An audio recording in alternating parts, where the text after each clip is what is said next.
Hey guys, Sudipta here back from Salt and Sandals, and I'm live, and we're going to answer you some questions about how to eat, drink, and travel for free while earning money at it. So today's question that I've been asked quite a bit is how do I get to do so many beverages, and how do I get to work with some beverage brands, and how do I get to drink for free? That's like the most awesome question that I've heard in the past few weeks. So let's start off. What I'll just tell you that when I started off with my food blogging career, of getting all the beverage invites, because the beverage media group is a very small one, and it's got people who don't really like getting newcomers coming in. We're still struggling along with that, still getting in and getting to know a lot of people, but there have been a lot of brands that we've worked with that paid us quite well over the past 3 years and have let us actually progress our own thing. So, before we start off, how do we get into writing about beverages? So, first of all, everywhere you go, it's always going to be about beverage-based content.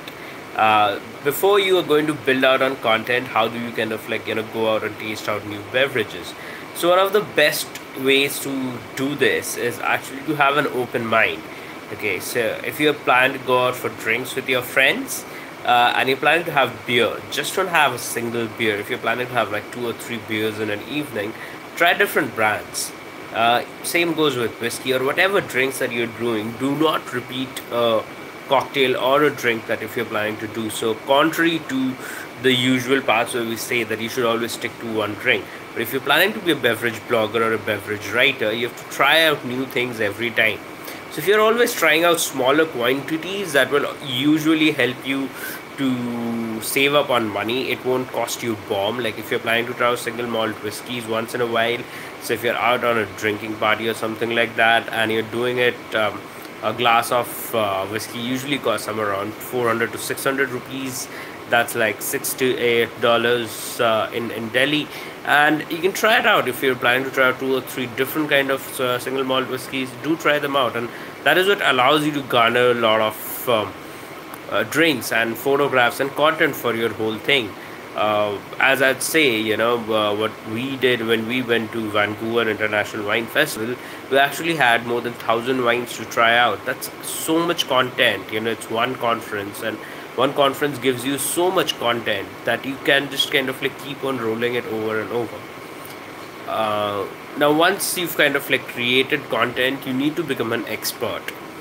There's no better way to become an expert than reading about stuff and obviously talking to people about stuff. So, what I tell you you should try and do is get the books that actually make up what the world of wine and whiskey is. Once you read up on certain amounts of stuff, it's easy to kind of like go out there and apply those logics and those tasting notes on those beverages. It's become much more easy.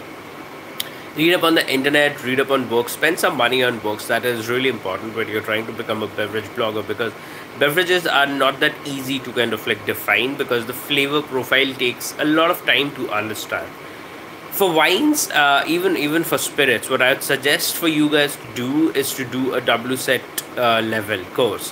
What they offer levels on different types of studies on wines and on spirits.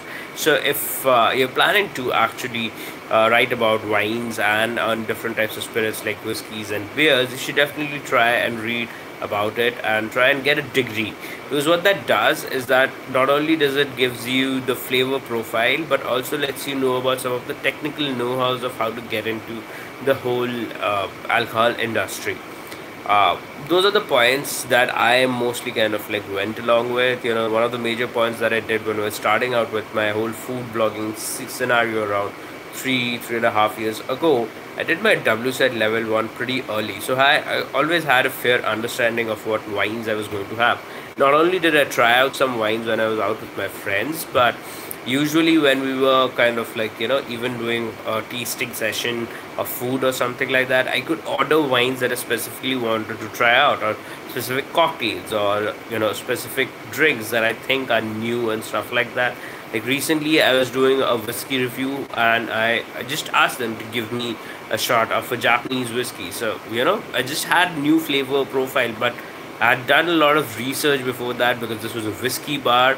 There's review you can kind of like read in the comments below. I'll let you know how you can get through that. I'll also be putting in the comments about how to get through to a WSET level course. In India and Delhi, few companies do consider doing that WSET level course, and you should definitely try and check them out. So yeah, when you're going out, even on food reviews like I do, I usually tend to try out newer types of wines and stuff like that. But it's always an informed decision. So if I'm planning to try out a particular grape varietal, probably I'll try it out for 2 or 3 months. Like I had a whole year probably when I was trying out just Chiantis. So there were so many Chiantis that Chianti is a red wine which comes from Italy, and I tried out so many Chiantis in a year that I had a pretty good understanding of the type of flavors it was going to have. So that is what you have to do. It's not a very random kind of a decision that you have to kind of like go along and put in, but you really need to think about what you're doing and kind of like go into the whole section having knowledge and kind of creating content along the way. That is a way to actually get in touch with a lot of the alcohol brands once you start getting in touch with them, because they cannot do regular advertising on media.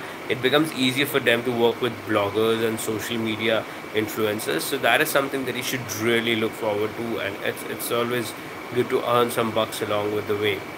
Thank you guys for actually listening in and sending in such awesome questions. If you have any more questions about how do we do a travel, food, and beverage blogging, and how do we earn from that, do drop in the questions in the comments below. The links below, should do check them out and let us know what you think about our videos. Thank you.